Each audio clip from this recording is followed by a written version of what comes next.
Line, by the way, will return this week, but every other Monday we are expected to have a discussion on the EC bill, the Electronic Communications Bill, which is in its draft form. So this is a series of programs that we'll be having on DBS Radio every other Monday, and this will go on for a while. So we have missed out on a few programs because we have had holidays on a Monday in recent weeks. But I am pleased that we can continue with the agenda to let people know what their rights are. What ECTEL, the Eastern Caribbean Telecommunications Authority, so what that body realized very early when this idea was conceptualized is that as a body, as a 5-member state group, it was important to launch a sensitization campaign. So hence the reason behind this series of public discussions. It is a public educational component on the telecom sector, and specifically the role and benefits of the EC bill, which will be enacted this year. So on the first program, we looked at the EC bill. Our guest was Senator Oscar George, who has the responsibility for telecommunications and broadcasting. We also had the Director of Telecommunications, Mr. Bennett Thomas.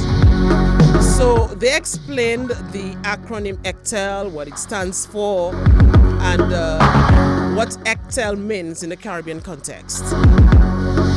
We also looked at its governance structure and its institution. The minister would have highlighted several topics in his remarks as it pertains to net neutrality. Yes, we looked at that. Trying to remember some of the other topics that we discussed. We also looked at the recent roaming agreements. Quality of service was another important issue that we looked at as well. Additional regulations. We explored as well the future of the industry. We also looked at competition laws, NTIC's legal authority, dispute tribunal, and some others. So this is a lengthy preamble, but it is necessary that I put this into context, particularly as we move on to a very interesting topic today, which is key differences in the Telecoms Act versus the EC bill, rights of the consumer.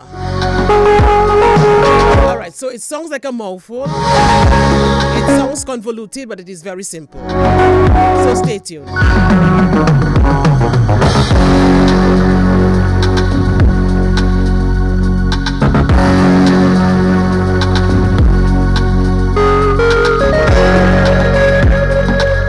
So let's just ensure that everything is in place as we go ahead with this discussion this morning. I hope you can hear me loud and clear. I got the impression that I was not loud enough. But let me welcome you to Talking Point this morning. As I said, we are looking at the EC bill. We have a specific focus this morning. And we have two gentlemen in studio with us as well. We have the Director of Telecommunications, Mr. Bennett Austri. Mr. Bennett Thomas. I don't know why you say Bennett Austri. It is Bennett Thomas. My apologies, Mr. Thomas. I'm giving you a last name that you do not have. And we also have Mr. Craig Nesty, who is the National Telecommunications Regulatory Commission Director. Did I say that correctly? The National Telecommunications Regulatory Commission Director. Okay, that's a mouthful. So, Mr. Nesty and Mr. Thomas, our guests this morning on Talking Points. By the way, we are also live on Facebook and on YouTube, I think. So we are going places. What I will do at this time after this long preamble is go to studio to welcome my guests. Gentlemen, good morning. Good morning, gentlemen. Good morning, I'm Ivona, and I am very pleased to be here. As you have rightly said, I'm Bennett Thomas, I'm not Bennett Austri. Is there a Bennett Austri? I think so. Yes. There is one, yes. Okay, there's a Bennett Austri. I think it's the former Labour Commissioner. Okay, all right. Yes, so thanks for having us this morning as we try to enlighten the public on those important matters. Okay, Mr. Craig Nesty, let me welcome you as well to Talking Point this morning. Thank you, Miss Ivone John Baptist, for welcoming me. And like you said, I'm the Executive Director of the National Telecommunications Regulatory Commission. Quite a mouthful, yes. Yeah, it is. It is. Well, gentlemen, I'm no expert on this topic, but I'm hoping that you can guide us well, and you will break it down somewhat, because sometimes it can be very technical, and you get the reviews, the feedback from people that they would like the common people to understand. So they want to be part of this. So you'd have to speak in a language that they can understand. Of course, you'll have to speak the technical language, but you can also break it down as you do that. But it's a pleasure to have you on. The 1-800-327 number and talking points is brought to you. Compliments Flo, Dominica, and we thank Flo for this. I look forward to a very fruitful discussion. What I realized, though, Mr. Thomas in particular, is that when we repeated the program, the first program we repeated last time, we repeated in the evening. It was at 8 o'clock, I think, on the Thursday evening. And we got several calls. It was a nighttime repeat. And many people thought that it was live at the time. So whereas the calls did not really come in the day, they came at night, but of course you could not entertain people on the calls in the evening. So this says something. So we'll have to look at, going forward, we'll have to look at this. But it's a pleasure to have you on this morning. We will explore the major difference between the Telecoms Act and the EC bill. We will also look at some benefits of the EC bill. And remember, EC stands for Electronic Communication. So we want to look at this. Mr. Thomas, let me bring you in first. What does the EC bill and its accompanying regulations do that the Telecommunications Act does not do? Explain to us before we move into the meat of discussion. Okay, thank you again, Ivona. Okay, so the Telecommunications Act, as we speak now, was enacted in 2000. And I assure you, or you probably can appreciate and yourself, that it is 22 years now. And it means that technology has advanced significantly. Things have changed. So the time is more than urgent now to update the legislation to ensure that we incorporate all those changes. But also, we are more in what you call the merging of telecommunications with what we call communication and ICTs. And as a result, how do we address these mergers that are taking place in the industry? And there's that need to ensure that the supporting legislation is in place. So things are changing drastically, and there is that need as we move into a digital transformation economy that those kind of legislation are incorporated, because persons will definitely take advantage, rightly or wrongly, because of those new developments. So that is the key behind the new EC bill. And as we said before, the EC bill is electronic communication. Notice it didn't say electronic telecommunications. It says electronic communications. And that is important to know. And that is critical. Now, the bill itself addresses some new areas which was never before existed in the previous legislation. But it also clarifies and enhances existing matters under the Telecoms Act. Mm-hmm. And that is some of those areas which we'll highlight. And my friend here, Mr. Nesty, will highlight those topics that are showing the differentiation between the two legislations. But if there is need for us to clarify it further, we can do so. One of the first things that the new legislation looks at is what we call net neutrality. What does that mean? Well, it means that service providers must treat all electronic communication or data equally without discrimination, whether it be in content or rates or what type of platforms are being used. That is very, very important in this new era. Yeah, there were having many conferences on this before, and that's ongoing. Net neutrality. Net neutrality. Mm-hmm. Another significant difference is what we call Universal Service and Access Fund. In the existing legislation, we only have what is called the Universal Service Fund, where you can provide for funding that the service providers put in a consolidated budget that the NTRC manages for rural development and on areas that are not fully developed and on economical areas that they fail to go to or don't want to go to because of profitability and so. And that fund is used by the NTRC in consultation with government to ensure that areas which are economically depressed or reserved in district have access to technology.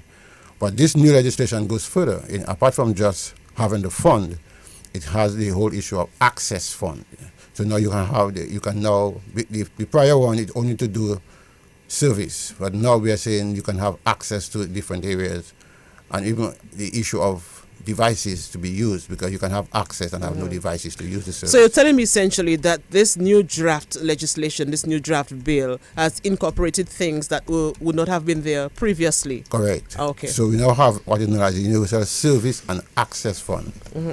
All right. Another significant difference is that the new legislation has introduced what we call competition provisions, and it sets out clear guidelines for conducting market analysis. That deals with the issue of what we call antitrust or anti-competitive behavior, where the service providers can do things among themselves to undermine each other, go against pricing regulations, etc., seek to dominate the market in an anti-competitive manner. And the legislation now addresses those significant issues. As if you follow the industry, you'll find people like Microsoft and Facebook. They keep charging them for huge things for anti-competitive practices. So that has been something that has well been put together by ECTEL, and we have to congratulate ECTEL on that move. My friend here, Craig, there's another important aspect we call the NTRC had certain powers, but it could not do certain things because it was not what we call a corporate entity, a body by itself and can do things. So now it has separated the investigative arm of the regulator from the judicial arm, meaning the NTRC, who are managing the network, the regulated system, now has powers to investigate as much complaints as possible. However, from a judicial standpoint, in terms of the law and so forth, that is separated now. And we'll talk about that later, because there is now a tribunal where you can bring, which is separate from the NTRC, to deal with those matters and all the legal matters and so. But the NTRC does have the power now, under the new legislation, to do much more investigation into these issues. So the investigative arm and the judicial arm correct are now separate. Correct. Okay. Correct. It puts in place, the new legislation puts in place tighter controls in relation to what we call change of control and changes in significant interest in holding of electronic communication providers. In other words, what makes you a dominant player? How can you make things happen as a service provider? If there are management changes and so forth, how do you go about doing that? How much stake you have in the industry, those kind of things. So they have dealt with that. We can deal with that further. It empowers the regulator to address mergers and acquisitions within the ECTEL contracting states more effectively. And the important word there is effectively. Because you have mergers and acquisitions, and you have to look at those things. We for example, we knew about the merger of, or if it's merger or acquisition of mapping with Flow and Digicel with SAT. So at that time it was those the kind and of wireless things, at yes, that time. those kind of things. It sets clear rules of access to submarine cables, which is the key to accessing the internet for all contracting states. Now, the submarine cables for the purpose of the public are, let's think of it as cables, huge cables that goes under the sea, connecting Dominica to the outside world. If one service provider has total control of this, you can understand the problem you might have. You can understand that they can choose what kind of pricing, they can prevent the development of the industry by choking traffic and that kind of thing. So we need to have clear rules.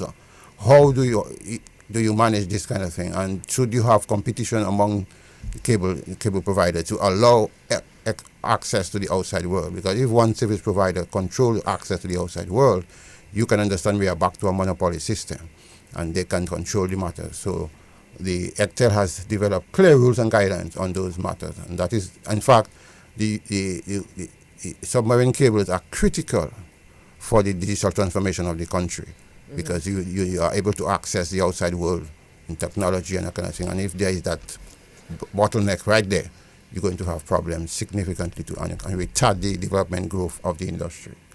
So ECTEL has addressed that matter. Three more things.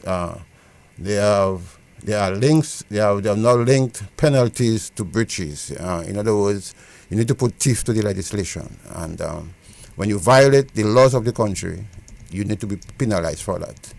So the EC bill has put some stiff penalties in there, and Craig and his team can only do their work if there are sufficient penalties attached, and not only penalties attached, but they are paid to be they are charged for those kind of things. So that is critical.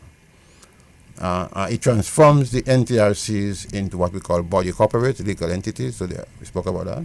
And very critically and importantly, the last one is not necessarily in that order though, but the new legislation looks at what we call emergency telecommunications. That is, in times of disaster, what happens? What are the rules of the game when we have emergency telecom? For example, we see what happened after Hurricane Maria. We spent almost 2 weeks out. There are the emergency telecommunication laws deals with matters. How do you treat this situation, which is not normal? It is an abnormal situation, but you need to communicate with the outside world. The government need to contact its people and industries locally to get things done. There should be special legislation in place to ensure that government is not hindered when during that time. And there is something known as the Tampere Convention, which breaks down and removes and waives all barriers to the normal process. So, for example, if cable and wireless or digital wants spectrum, that's frequency to do certain things to bring back the network up. Under normal circumstances, they have to go through a long process. That because it's an emergency situation, those rules and regulations are kind of waived, not discarded, but waived to facilitate the quick turnaround because people's lives are at stake. And as a result, the EC bill has addressed that important area, and that is very, very important for the country. I think that is the main highlights for the time being. Okay, I want to ask you a question on this, but let us bring in Mr. Nesty, Mr. Craig Nesty.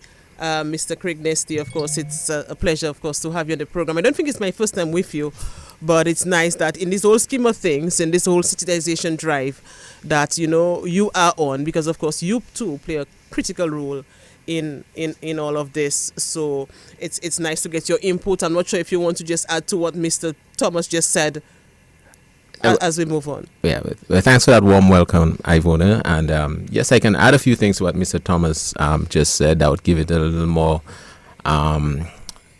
currency in what was discussed, especially with regards to the Universal Service Fund.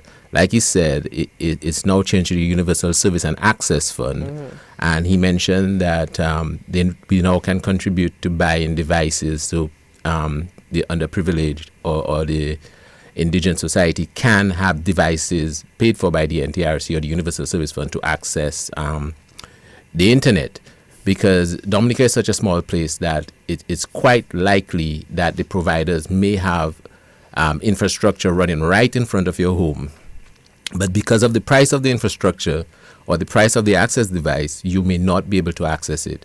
And the NTRC has recognized that, and we have initiated a program called Net for All, where people who find themselves in certain economic conditions can have internet access for $10 a month, right? So we are already steering towards the universal service and access model.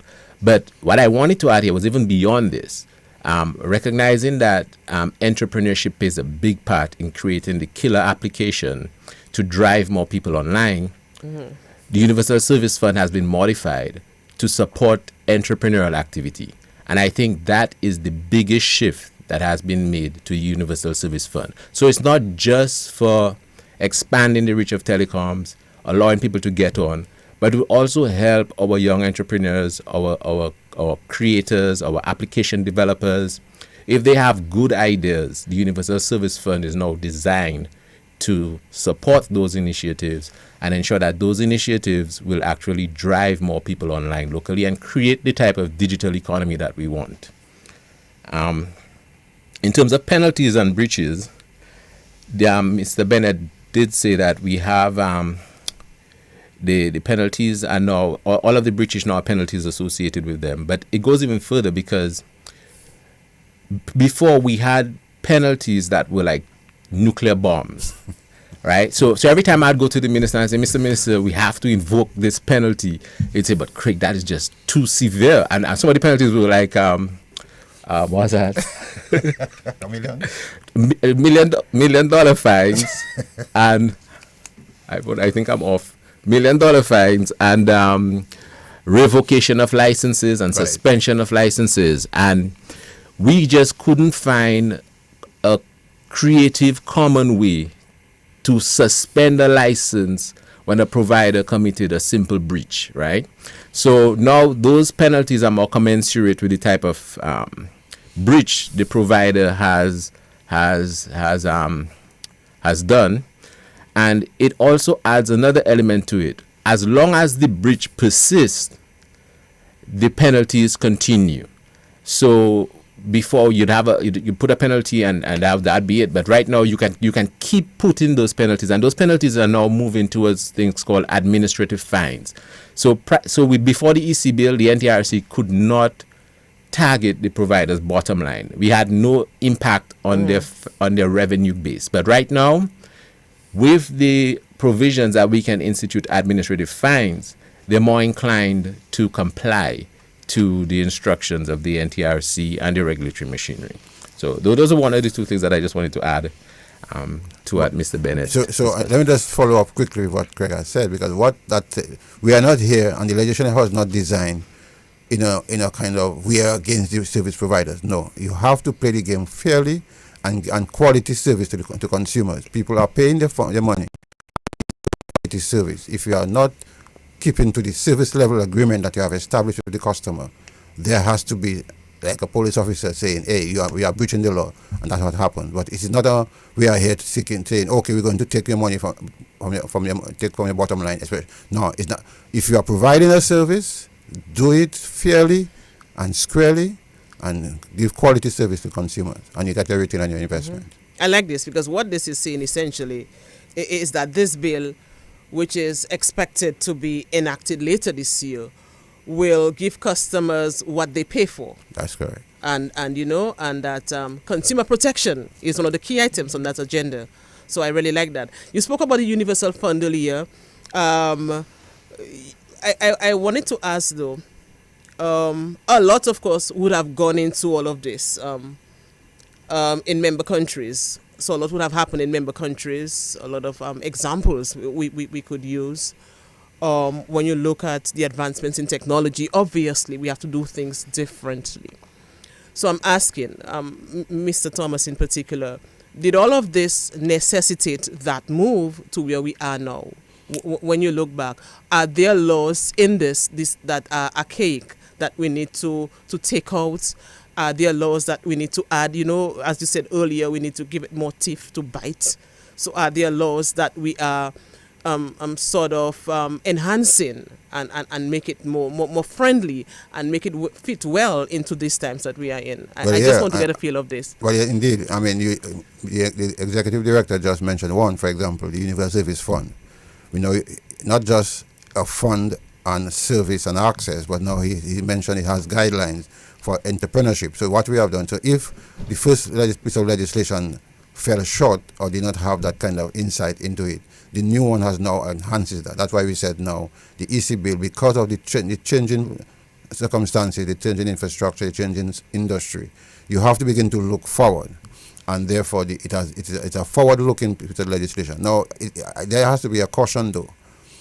The EC bill is not just what we call, I would term just the codified bill, and you put it on the table and that's it. The EC bill is like a package of legislation, inclusive of the main EC bill as well as supporting regulation. So if, let's say, we pass it in Parliament, it hasn't passed in Parliament, and new developments come up, new things happen that is not necessarily in the bill at this time.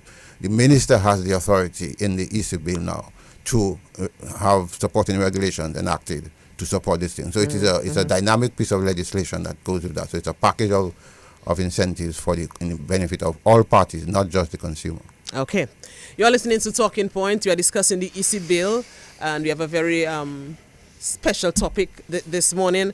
We have with us in studio the Director of Telecommunications, Mr. Bennett Thomas, and we also have Executive Director of the NTRC, Mr. Craig Nesty.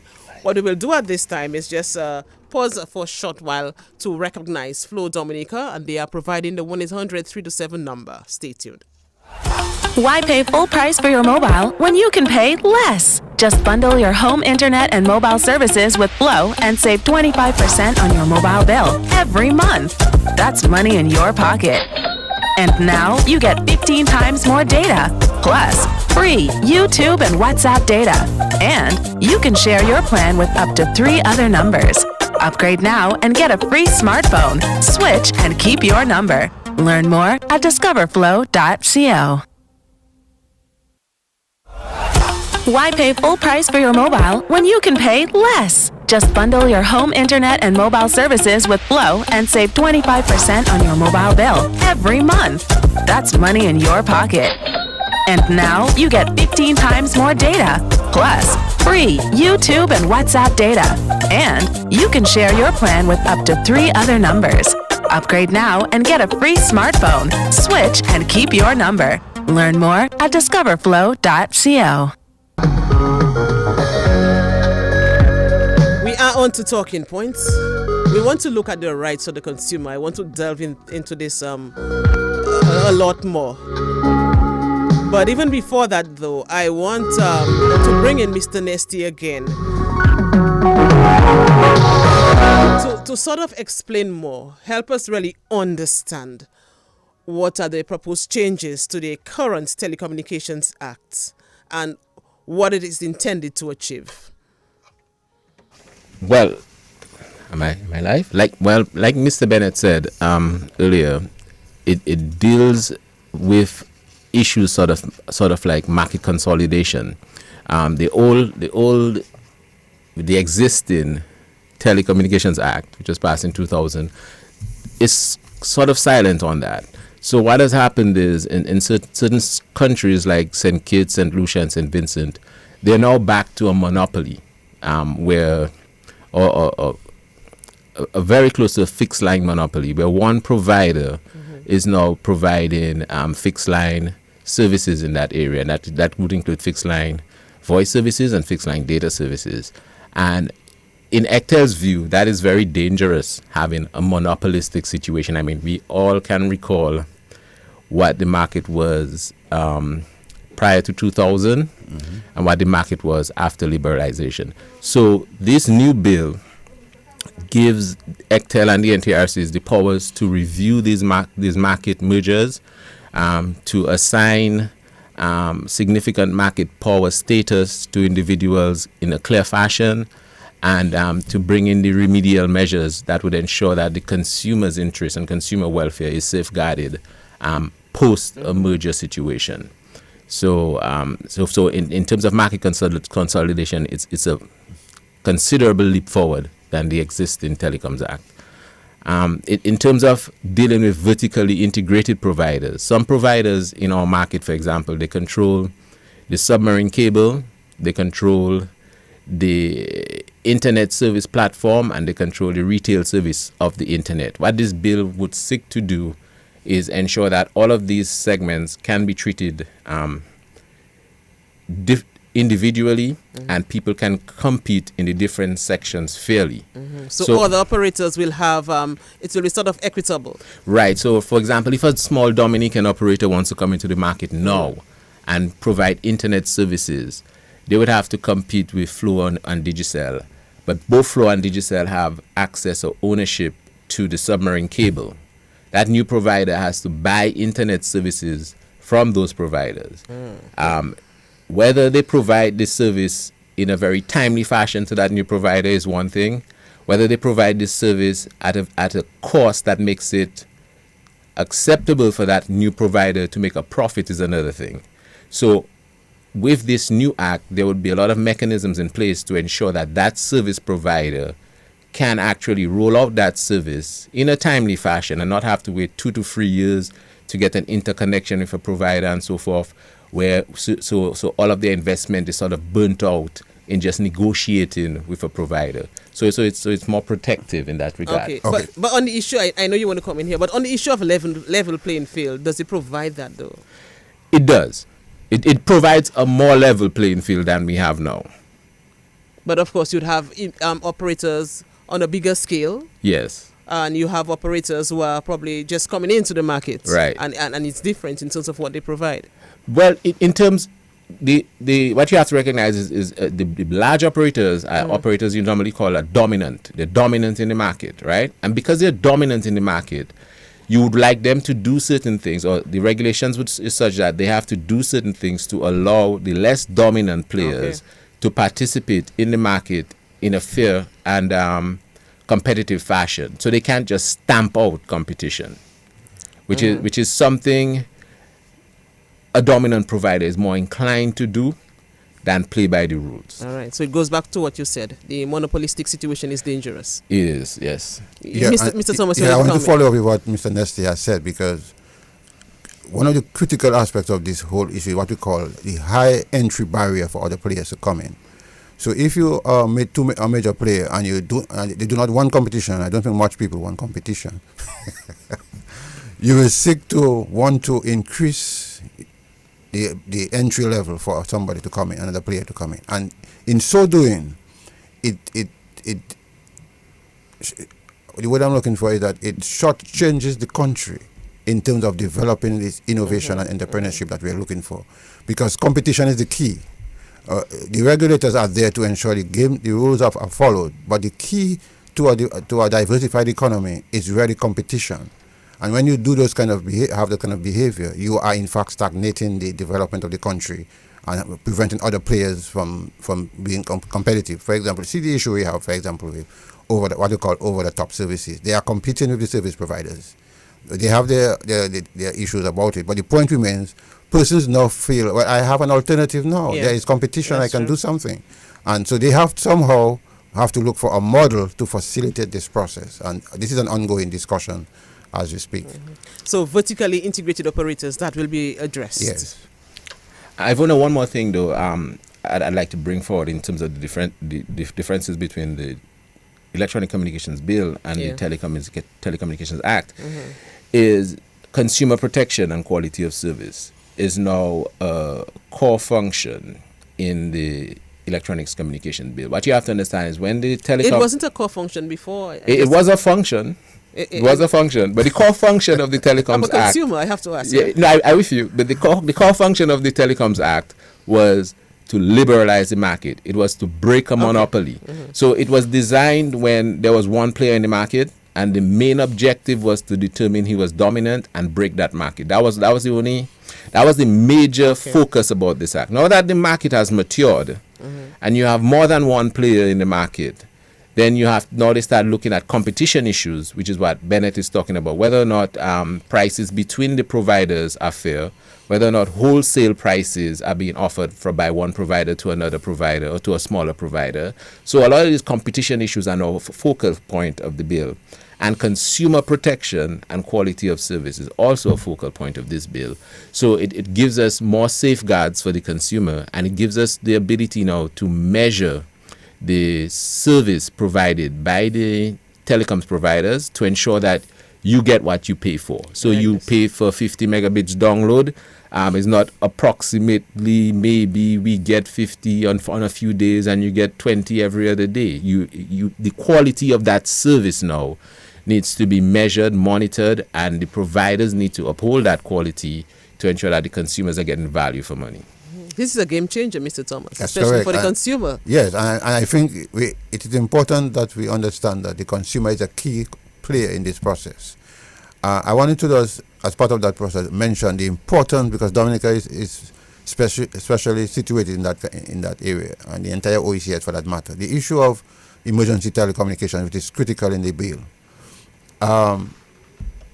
We need to ensure that all the necessary provisions are there in the bill for emergency telecom, because Dominica cannot be removed from the OECS and in the path of hurricane. So we have to ensure that we become resilient, as we have said. As we speak, there's a national emergency telecommunications plan that has been done by the International Telecoms Union, which is based in Switzerland, but they have an area office in Barbados. And we are planning as we speak to look at how to look at 17 targets that the plan has put forward to develop the resilience in terms of emergency telecommunications. Because anytime we God forbid, that we are hit by another hurricane or the magnitude of this Maria, we need to ensure that the country can bounce back quickly and effectively. And as a result, the National Emergency Telecommunications Plan, which is part of that EC bill, is critical for our movement going forward. And we are looking at, we attended last week, we attended a launch by the EC, by ECTEL, on the 22nd anniversary of ECTEL. And one of the key speakers was Mr. James Fletcher, who used to be a Minister of Telecommunications in St. Lucia and so forth. And a very articulate and bright gentleman. And one of the issues he highlighted as he reminisced on the whole movement of the 22-year movement of ECTEL is this high idea of the emergency telecommunication. This is critical for our region, not only in terms of emergency telecom, but also in ensuring that the country remains on a path, because you may have a fully digitalized economy, and you have no backup infrastructure when that happens, then you are just as dead. So it's important that we highlight the targets that have been articulated in that emergency plan and to pass the issue bill so that we can move forward quickly. Dominica could well be a case study in all of that. I mean, we know what we went through with after Hurricane Maria, and so it's really a significant move by the member states and member grouping of ECTEL, to put this in place. And I'm hoping that on another program, Mr. Thomas, we could look more at this, because this is very important, especially, of course, ahead of another hurricane season. And I'm really hoping that we can discuss this at length. But let me come back to you, Mr. Craig Nesty. I think we were looking at some of the results that are expected to be achieved through this. I think we would have looked at the vertically integrated operators. You looked at, I think, market consolidation. Yes, you mentioned that earlier. And we were just looking at consumer protection and quality of service. Are there any other areas that comes to the fore in terms of all of that? Well, yeah, I think it also gives the NTRC the powers to make rules. Now, if you... So it's giving you more teeth to bite? Or? Yes, and giving us more... yeah. Help me with this. well, I was gonna try and explain why the ability to make rules becomes important. Because if you look at how long... By the way, just before you... The NTRC would have been part of all of this, right? I know, Mr. Thomas, you play a key role when there are meetings, when you all are setting up for all of that. But in terms of the NTRC, they would play a critical role in all of this as well, right? Oh, yeah. Remember, the NTRC is an arm of ECTEL, Right. That's how I see it, yeah? So all the NTRC countries, all the NTRC organizations in the member countries would, of course, form part of all of this. Oh, yes. Okay. There was a massive consultation with the NTRC, gave their views, the management of ECTEL, the service providers, consumers, everybody had their views in there. So that's large meetings. That's because correct. I'm saying this because I'm doing some research myself, of course, when I prepare for the program. And there's so much to read. There's so many things, that you have to be able to digest to fully understand. So it's nice, Mr. Nesty, that you can take us through. So tell us about this NTRC's involvement, the enhanced powers for the NTRC. Yes, and I agree with you. The amount of legislation that's there can be overwhelming for the common man, and for the common man to know his rights, it may be also quite challenging, and that's why programs like this are important. So I was talking about rules, and the reason why rules are important. So the NTRC now would have the power to make regulatory rules under the new EC bill. EC Communication Bill, EC Electronic Communications Bill from that's being published, right? And the reason why I see that as important is because we are still operating under 2000 Telecommunications Act. And as you know, the telecommunications industry is one of the fastest moving industries we have in the region, or maybe even in the world. Oh, yes. So some of the clauses that we had in place in 2000, they did not anticipate e-commerce, for example, was not considered. Cybersecurity, none of that was a consideration back then. So right now we have a lot of issues affecting consumers in these areas, and we're powerless to address them. So with the ability to create rules, we now become a more dynamic regulatory machinery, and we can adapt more quickly and more efficiently to the change in market conditions. So that's one of the other reasons why I think it's critical that the EC bill comes into force. Okay, it is already 12 minutes after 10. We'll open up the line sometime, Mr. Thomas. I think just before we end, we'll give people the opportunity to call. You are listening to Talking Points. We are discussing the draft EC bill. ECTEL anticipates that its efforts through this campaign, this sensitization drive, and also with the support of partners and stakeholders, the organization will provide a greater understanding of the EC bill, and that is why we are here. We had a program already, and we will have several programs because we want people to embrace this. We want people to really see this as important because it affects you. There are several benefits that you can derive, but if you don't know about the benefits, well then you'll be left behind. So get on board, get the information, know what is happening. This is very important. Mr. Bennett Thomas, let us look at some of the rights of the consumers. I know we would have gone through a little earlier, but let us look specifically at what a consumer like myself, like people who are listening, you too are a consumer, of course, but what are our rights? Well, there are many rights in the bill, and I am hoping the public listens attentively to it, because in every ecosystem you have different players, and critical to that system are the consumers. Yeah. The service providers cannot do anything without the consumers taking up the service, so they have their rights also. The EC bill gives customers the right to purchase the service that one needs and can afford. There is no more bundling or what we call tying or merging of other services without your permission. In other words, if you go to the market and when things are bad, so to speak, we say, I want a Christophine. And they tell you, for you to get a Christophine, you have to buy a yam. So they tie you automatically to that. In the telecom industry, you have service providers sometimes telling you, if you are going to take internet, you must take TV. Or if you're going to take TV, you must take cell. That issue is out of the window. The consumer has the right to ask for individual services. No, don't mix up this with the idea that the service providers can have their packages. That's fine, no problem. Yeah. But to tell a consumer that if they want only telephone, they must buy cable TV or they must have internet, that is out of the window totally. Are there examples of this still being done? Sorry? Is this still being done?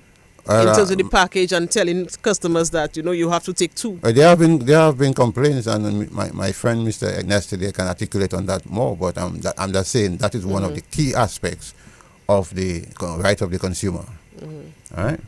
Another one is that rules on the treatment of SIM cards or numbers that have been expired or terminated with prescribed timelines. In other words, there are certain rules. How do you deal with an expired SIM?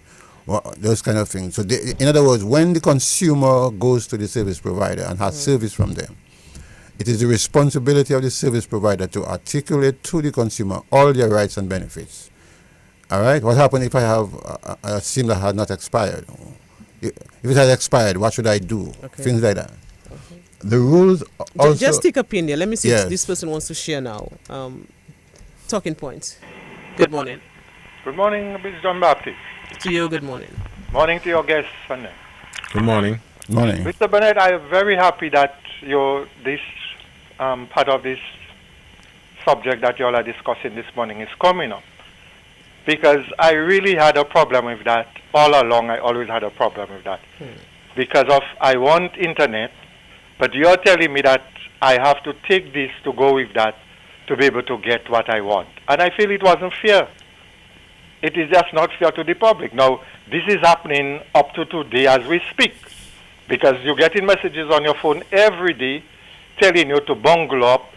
You'll get free call-to-call from mobile to mobile, and they keep advertising that all the time. So I really trust and hope that in this new act that is coming up, that will help to alleviate that problem. Because if I just want television, I should be able to just take television because that's what I want, a little comfort while I'm at my home. But you want me to take internet and TV for me to get what I want. I just feel it is not fair.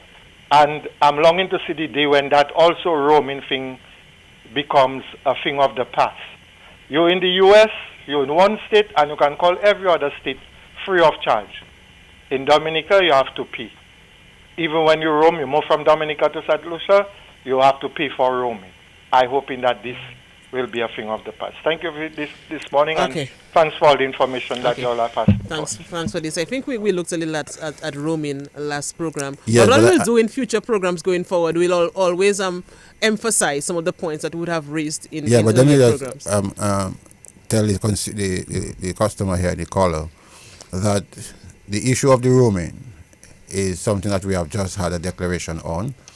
More details will be given in there, but what we have come to agreement with the two main service providers is we did not, because of the sensitivity of the actual packages, we did not disclose that. However, right now there has been substantial on both parties. There are different models, but both parties generally on average have substantially reduced the roaming issue, and the roaming is for inter-Caribbean roaming. I don't want to if you take your phone and you go to Japan, that is a different matter. You have to pay, because remember the service providers have to pay roaming fees and roaming as they go from one country to the next. So that's a different matter. We are talking about to develop the CARICOM single ICT space and to create competition and movement of persons within the CARICOM region where the service providers have that service. That's what we're talking about in terms of the total elimination of roaming. However, because of the complexities involved in the total elimination at this time, we have come to an agreement with the service providers to have a significant reduction in the cost of it. And as a result, they should be able to see as we speak, because both of them have given their commitment to reduce it in some areas up to 98% from what they were paying before, other times 70%. So there have been a significant reduction. And the Prime Minister Motley, as well as Prime Minister Mitchell, has spoken to the heads of the two major players, and they said, look, at the Grenada meeting, where you had the declaration on roaming, they said, we appreciate the movement of the service providers so far, and they have significantly reduced that cost. However, our target is the total elimination of roaming. But that will take a little more time to take place. But I just want to make the consumer understand that is ongoing. They should be able to see some reduction in their roaming bill as they go across the CARICOM countries.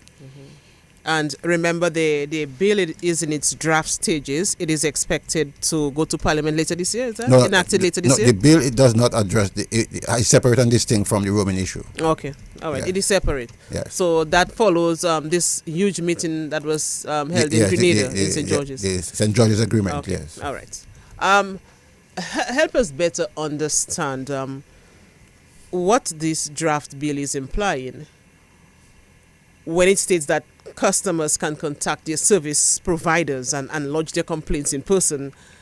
And I also want to get a sense of what would the legislative package do to enhance this. And whilst you answer this, it may be a double-barreled question, but I'll also want you to look at online complaints, if this is something that is being looked at to be included soon. But before this question is answered, let me go to the telephone. Good morning. Hello. Hi. Thanks a lot, Mr. Bernard, for that information, and well appreciated. Thank you very much. Okay, all right. So you just called to say thanks for the explanation. All right, so I'm not sure if you remember the question I was asking earlier. You want to take a... Yeah, I can take a stab at that. Go ahead. In terms of lodging a complaint, in the current Telecommunications Act, for the complaint process, it requires that a customer files a complaint with a provider in a prescribed form. The provider has 30 days to once they file the complaint with the provider and the consumer now have 30 days to amicably come to a resolution. If they cannot come to a resolution, then they file an application for assistance with the commission, and then the commission brings both parties together and tries to bring the matter to some sort of resolution through an alternative dispute resolution process like mediation, arbitration, tribunal, and so forth. There are a few others, but adjudication and so forth. In this particular EC bill, though, what they're seeking to do, because they recognize that a lot of Dominicans file a lot of complaints. Well, they don't file. They express themselves about complaints online, which is not necessarily a path to resolution. So if you purview DNO, for example, you will see complaints about telecommunication providers that have never been filed to the provider or to the NTRC, and they've never been addressed. Yeah. Because one of the things we found was ECTEL insisted that for the NTRC to act, we must have a complainant. Without a complainant, we can't just go out and say, this is a problem, we're going to fix this problem. So, and the complaints have to come in a very particular way. They have to use the prescribed forms, they have to submit the forms to the provider, as I explained earlier, and there's a clearly defined process. And for the last 10 years, what I found is Dominicans don't really like that process, right? So this new EC bill now is proposing that Dominicans now will be able to file complaints online. In terms of how exactly that will be enacted and how exactly it will be implemented, that will be consulted on with the masses, I guess, when the complaints regulations are being promulgated later on. I'm glad that you mentioned that. But I want to follow up with what Craig is, because I think this is not standard regulation. That's my personal thoughts. If, for example, a customer has made a complaint and it's a valid complaint, which the service provider may not have acknowledged or realized, but it is definitely a critical and valid complaint. While I fully support, there is a procedure, because you can have a wonderful case and did not follow the procedure. You're out of that, because you have to follow the procedure. So the procedure, like, you'd have to have what? Yes, you have to, documents what to Mr. corroborate Nesty your has said is correct. You must follow the prescribed form. Okay. That is perfectly correct. You might go in court and make a big jump over it, and you lose your case because you did not follow procedure. But the point I'm making, though, is that if it's such a valid point, that the service providers can take it up and say, okay, it's valid. I know you have not made the prescribed, follow the prescribed procedure, but what you have said there is critical, and we never anticipated that. Okay, in the interest of the consumer, they can go and say, okay, I'm going to work on that, and maybe contact the NTRC and say, NTRC, I got a complaint. Yes, they have not followed the procedure, but that is very, very true, and therefore let's try to work on it. And they can look for some kind of manner of appeasing the consumer. And that is the kind of relationship we expect, because the consumer is critical to the service provider, and the service provider is critical to the consumer. And I think, while I totally 100% support the procedure must be followed, if there are times that you can try to facilitate, and I think sometimes they do, but these are at a critical point. But in line of this, let me ask Mr. Nesty, are you satisfied that people are taking advantage of the services that the NTRC provides? Do you feel that the NTRC has become a household name, or is it a situation where you feel that you need to embark on an aggressive marketing campaign? Tell us what is happening. Because very often, and that was mentioned in the first program as well, people do not utilize the NTRC. So they would call on radio, they would send send questions on social media and things like that.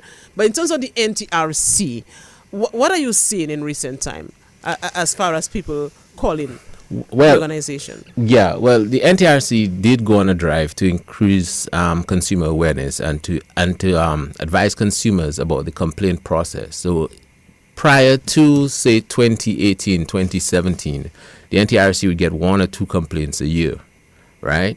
In 2019, we had 20... 1 or 2 complaints a year? Yeah. Wow. In 2019, we had 20 complaints. And in 2020, we had about 25. And those are people actually taking the time off to fill in the forms, document what the issue is, put down all of the salient facts, and go back to the provider and say, yo, this is an official complaint. I would like you to address this matter. And we had a number of resolutions to these complaints, and a number of consumers have been satisfied by that process. In fact, sometimes once the complaint reaches the provider, it does not even escalate back to the NTRC. The providers then settle that issue. Say 6 out of 10 times they would settle that issue before it coming back to the NTRC for us to have a more formal process to resolution. Okay. Let us go back again to something that was raised earlier. I think customers with disabilities. Help us understand what this new bill will say. Customers with disabilities. I think that was mentioned. Oh, disabilities? Yes. Well, I mean, remember, there are persons who have disability issues. They are still human beings. They are still productive to society. and they have a lot to give to society, and therefore the necessary conveniences should be put in place to facilitate them. They are just as human as all of us. So, for example, if your building, just to give you one example, if your building does not cater for the disability to come in to pay their bill with the proper RAM system, you are technically saying that they have no access to your building. Are there facilities that you can provide for them online that can help them to in their challenges that they have? So what the EC bill has done is to make provisions to facilitate such persons, and I think that is fair, and the ECTEL should be commended for that. That's a great foresight on ECTEL's part. And I just wanted to mention, before we come to the close of the program, some of the benefits associated to the consumer.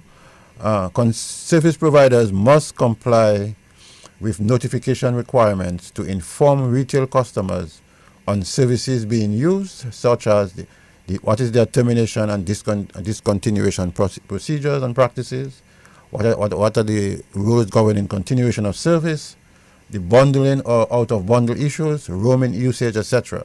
This will empower the retail consumers to make the right choices depending on their current financial situation, and that is very, very important.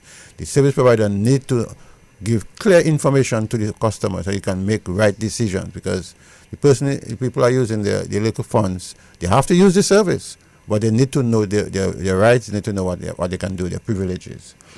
A clearer billing for all customers, which will capture all relevant information on services utilized. Sometimes the bill is not clear enough. Some bills can be very, very complicated. And even you, who are with an expert in the industry, sometimes wonder, what is this at all? And so it has to be clear, user-friendly, so that the consumer can understand the bills. And don't try to hide things in corners and small prints and so forth. Let the consumer know you are being fair and straight to the consumer. So the bill looks at those issues.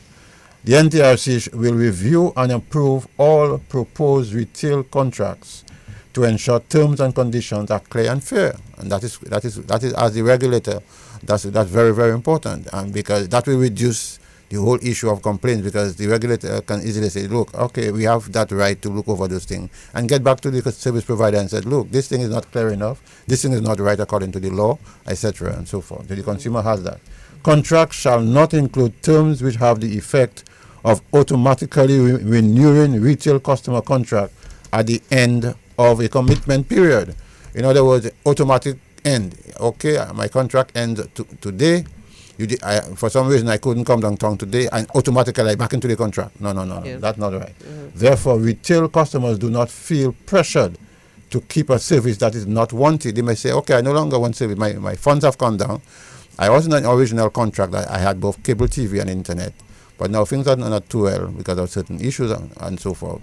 Okay, I want only cable TV. But because you did not come in on time to do that, you automatically go into the original contract and then put extra burden on you. So the consumer has that right to go in to do those kind of things. And finally, service providers will be obligated to provide relevant notifications to retail customers about their services, such as when the credit or data is being depleted, and will no longer allow for automatic renewals or lock into services. Consumers do not have to feel pressured again on those matters. So if you have an agreement, and the service provider should be able to notify them. And I think I saw some of them in the past, where if you are about 50%, they tell you get a text telling you are 50%.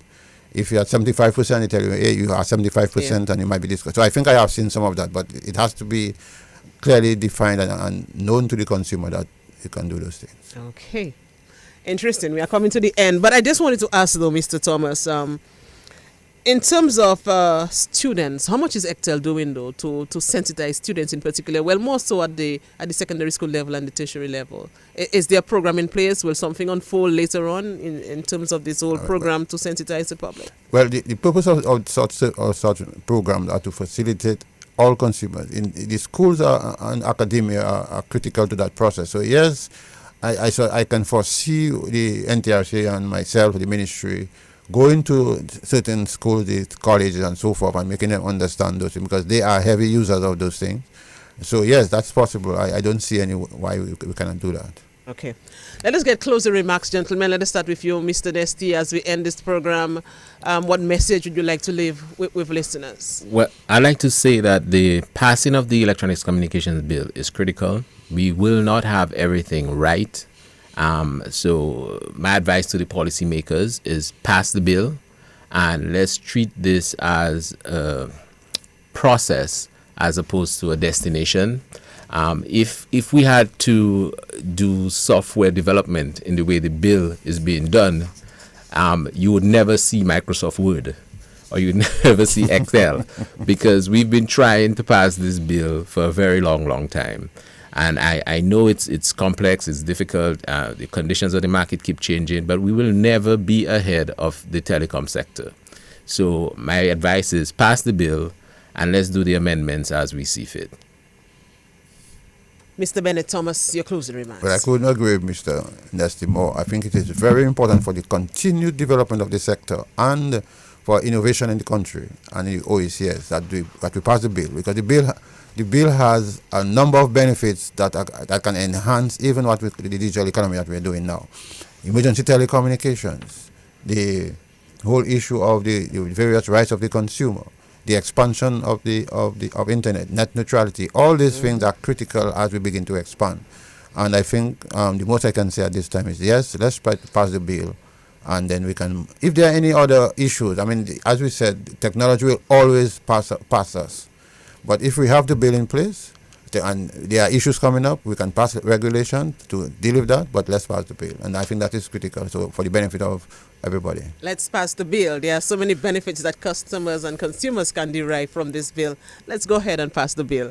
Well, gentlemen, let me thank you for joining us this morning. I really love the importance, placing importance on this educational component, because as I said in the past, and as we always say, it's one thing to come up with ideas, but it's another thing to let people who will benefit from these ideas, know what you're talking about.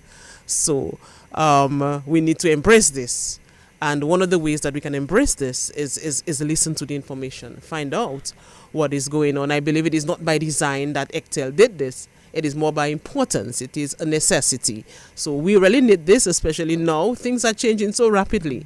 And it is really important that we move ahead with the times. Gentlemen, let me thank you for joining us on the program this morning. Mr. Thomas, we'll meet again some other time. I think not next week Monday, but the other Monday. But yes. And then we'll look at another topic. That's correct. Okay, so thanks again, gentlemen. Thank you so much for having us. You are listening to Talking Thank Points. you. And we will repeat this program next time, sometime this week, I think. We'll repeat this program on Thursday evening. Talking Points, the 1-800-327 number, was brought to you. Compliments Flo Dominica. Stay tuned. Why pay full price for your mobile when you can pay less? Just bundle your home internet and mobile services with Flow and save 25% on your mobile bill every month. That's money in your pocket.